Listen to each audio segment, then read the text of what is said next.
Good morning. આપણે આંકડાશાસ્ત્રની અંદર જે ચોથું ચેપ્ટર છે એમાં ઉદાહરણ નંબર 3 અને 4 અને 5 3 4 5 ગણેલા છે. આજે આપણે ઉદાહરણ 6 અને 7નો અભ્યાસ કરીશું. તો ઉદાહરણ નંબર 6 અને 7 બરાબર છે. પહેલા ઉદાહરણ 6 નો અભ્યાસ કરીએ છીએ. ધ્યાન રાખજો બધા.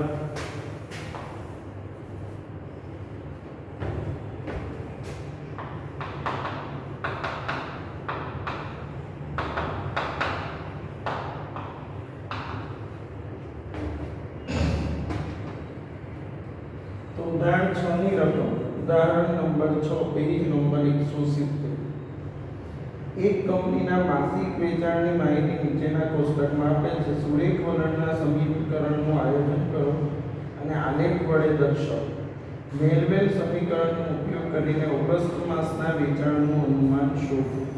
બરાબર છે. માસ અને વેચાણ.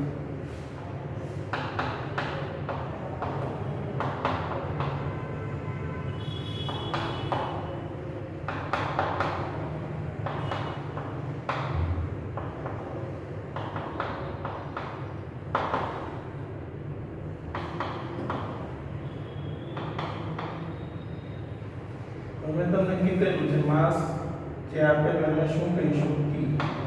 1 2 3 4 5 6. હવે ભાઈ 80 85 90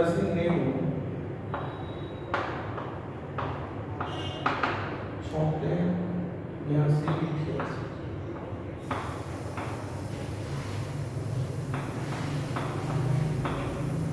સૌપ્રથમ ટી બાર બરાબર સિગ્મા ટી અપોન સ્ક્વેર છે.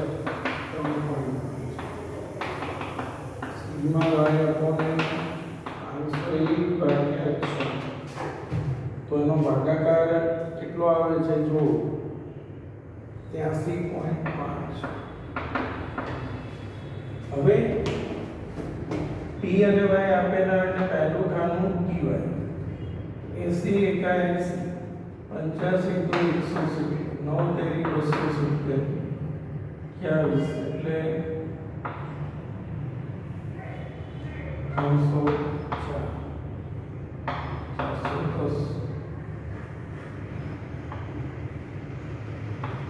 410 બરાબર. અને ટી સ્ક્વેર 3 4 9 16 25 અને 26 બરાબર. તો એનું ટોટલ છે 91 અને એનું ટોટલ છે 1762. હવે જે પ્રશ્ન છે સુરેખ વલણના સમીકરણનું અન્વયાયોજન કરો. હવે વલણનું સમીકરણ એટલે આપણે શું શોધવાનું? પહેલા તો બી n સિગ્મા ટી બરાબર sigma T sigma Y n sigma T square minus sigma T square 6 T Y 1762 sigma T 21 sorry 6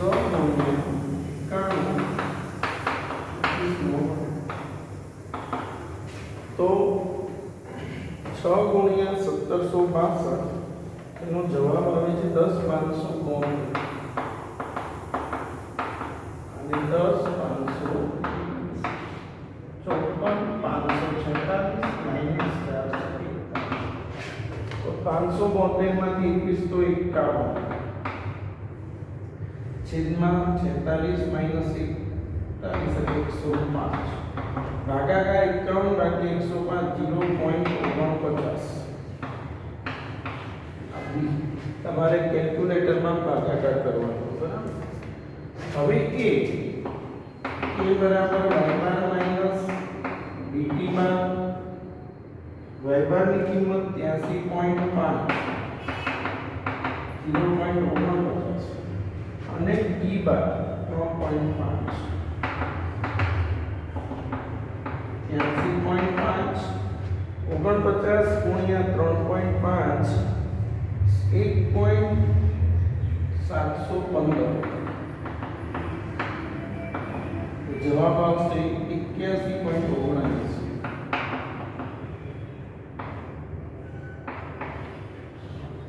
એ મળી ગયું અને ડી સમીકરણ a પ્લસ b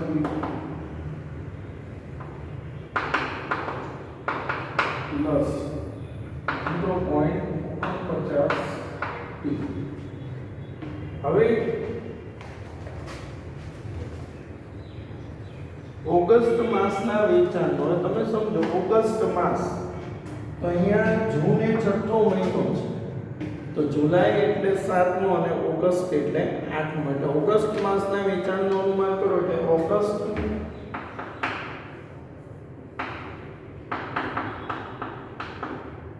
માસ માટે ટી બરાબર 8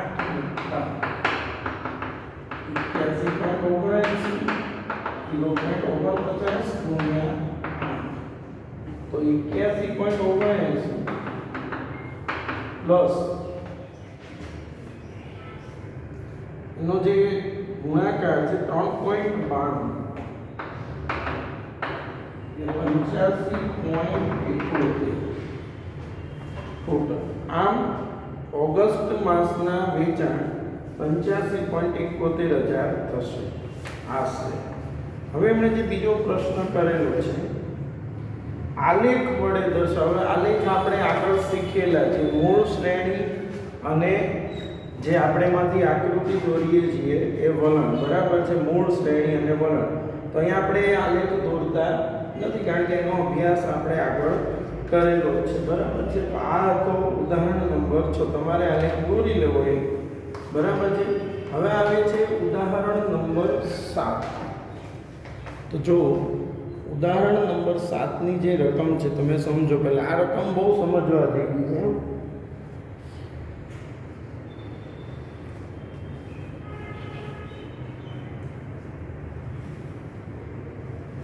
તો ઉદાહરણ નંબર 7 ની અંદર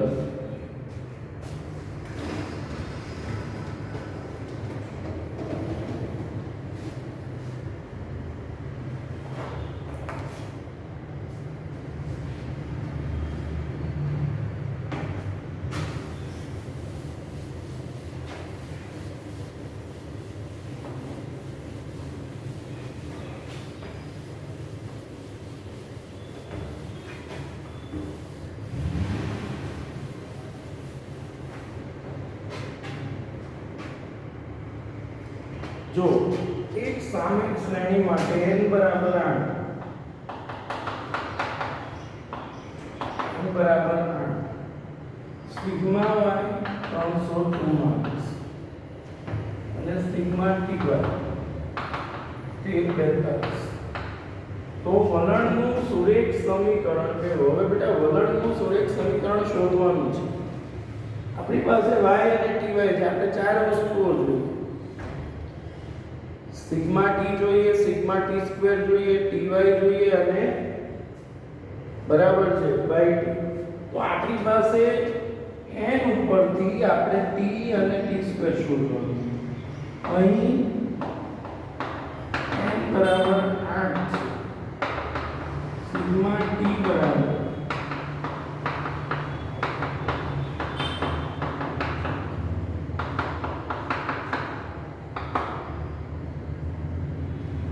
एक ने बे 3 ने 3 6 ने 4 10 ने 12 15 ने 6 21 ने 7 28 ने 8 36 सिग्मा टी स्क्वायर तो टी स्क्वायर એટલે 1 નો વર્ગ 1 2 નો વર્ગ 4 3 નો વર્ગ 9 16 25 36 49 અને સરવાળો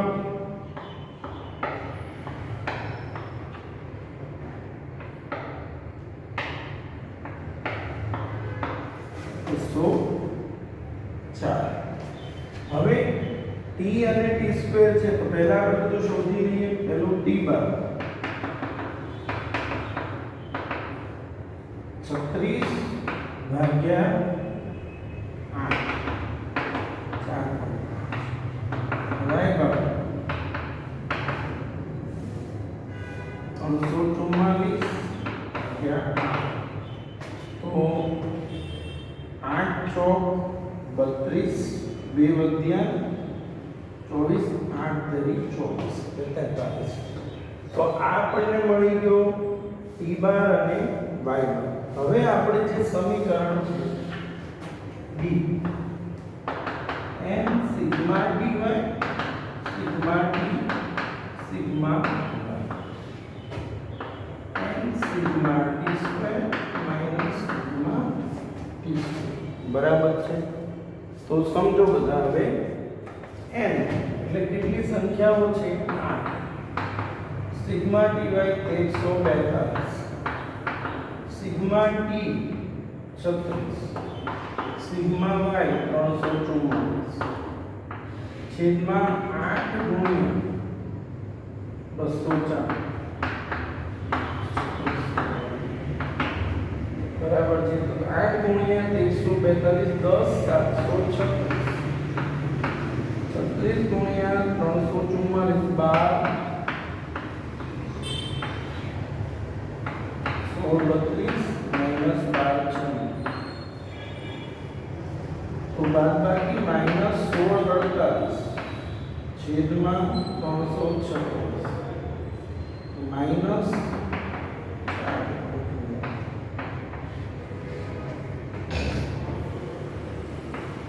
a બરાબર y બાર માઈનસ તો y બારની કિંમત છે 43 માઈનસ 4.9 અને t બારની કિંમત છે 4.5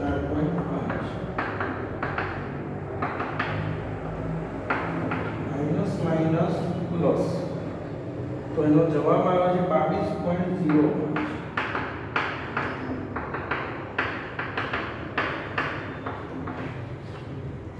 બરાબર. સમીકરણ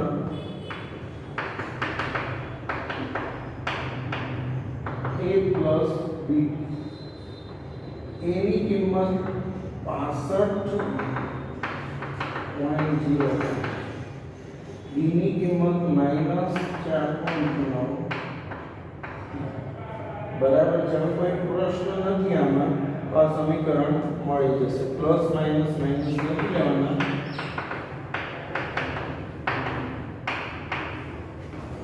આ બહુ અગત્યનો દાખલો છે. 3 માર્ક્સની અંદર પૂછાતો પણ હોય છે.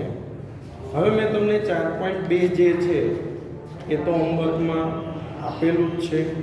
બરાબર છે. હવે આપણે જે ચલિત સરેરાશની રીત છે એ સમજવાની છે.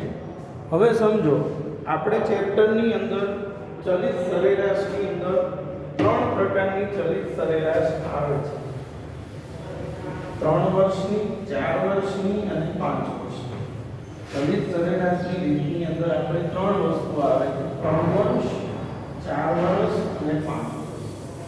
3 વર્ષની ચલિત સરેરાશ 4 વર્ષની ચલિત સરેરાશ અને 5 વર્ષ.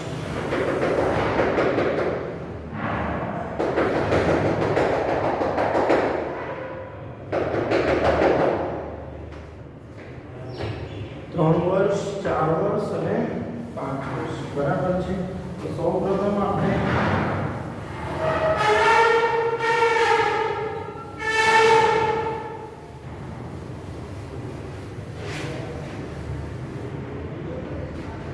વર્ષની ચલિત સરેરાશ 4 વર્ષની અને 5 વર્ષની.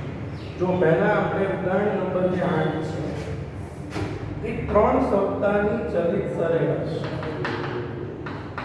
હવે 3 સપ્તાહની ચલિત સરેરાશ છે એમાં શું કરવાનું છે એની આપણે વાત કરીએ છીએ. તો ધ્યાન રાખજો બધા. 3 સપ્તાહની ચલિત સરેરાશમાં સપ્તાહ અને ખોલાયેલા ખાતાની સંખ્યા આપેલી છે. હવે તમારે જ્યારે પણ આ દાખલા ગણો ચલિત સરેરાશ તો દરેકની વચ્ચે એક એક ખાનું ખાલી રાખવાનું રકમ છે. તો સૌપ્રથમ સપ્તાહ અને ખાતાની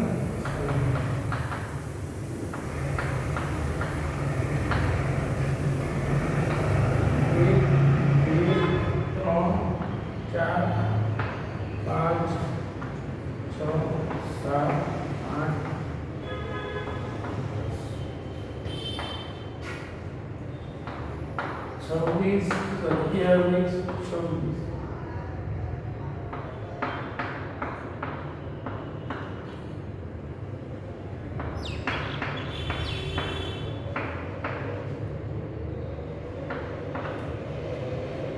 હવે 3 વર્ષનો ચલિત સરવાળો અહીંયા લખવાનું. શું લખવાનું? 3 વર્ષનો ચલિત સરવાળો. હવે યાદ રાખ, જ્યારે 3 વર્ષની ચલિત સરેરાશ શોધવાની હોય ત્યારે પહેલું અને છેલ્લું આ બે ખાનાની સામે ડેશ કરી દેવાનું. બરાબર છે. હવે અહીંયા સરવાળો તો કોનો 1 2 અને 3 એટલે જે હોય એ એની ઉપરનું ને એની પછી જે પણ વર્ષો એની સામેનું એની ઉપરનું ને એની પછી. અહીંયા આપણે તો કે 26 + 27 + 26. હવે અહીંયા તો કે 27 + 26 + પછી 26 25 અને 22 25 22 અને 24 22 24 અને 25 સરવાળો 79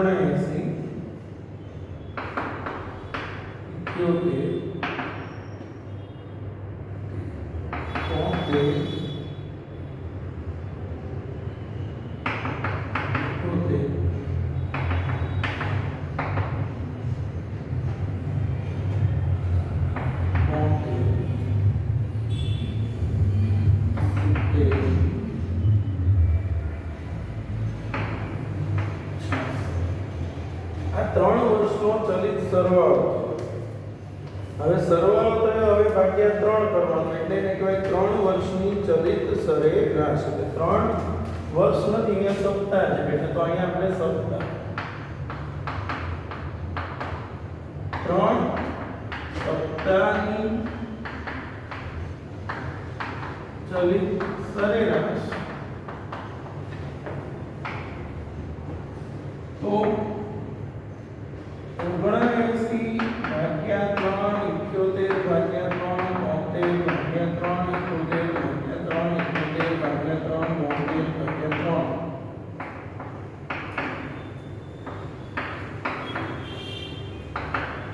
બરાબર છે.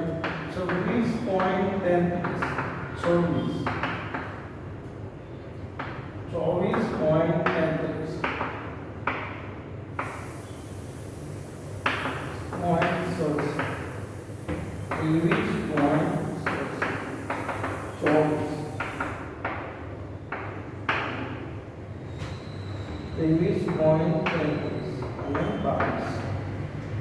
આ થયું 3 વર્ષની ચલિત સરેરાશ.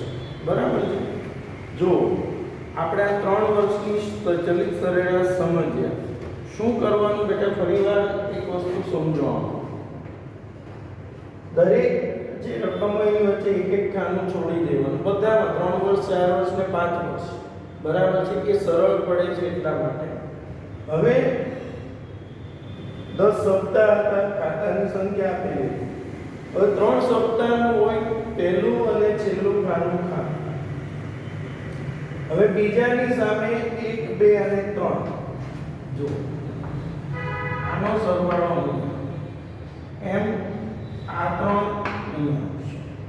બરાબર. પછી આ 3 અહીં આવશે. જે હોય એની ઉપરનું અને એની પછી, જે વર્ષ હોય એની ઉપરનું અને એની પછી, આ રીતે એના સરવાળા થશે. જે સરવાળો થશે ચોપડીમાં અલગ રીત છે, પ્લસ માઇનસ આપણે એ રીતે નથી શીખતા, આપણે આ રીતે જ શીખીશું. આમાં ક્યારેય ભૂલ ના પડે. પહેલામાં એક બાદ કરો, એક ઉમેરો, એમાં ભૂલ પડી શકે, આમાં ના પડે. એટલે આપણે આ રીતે જ શીખીશું. પછી 3 સપ્તાહની ચલિત સરેરાશ, તો જે પણ જવાબો આવેલા છે એના ભાગ્યા 3 કરીશું એટલે આપણને 3 સપ્તાહની ચલિત સરેરાશ મળશે. બરાબર છે.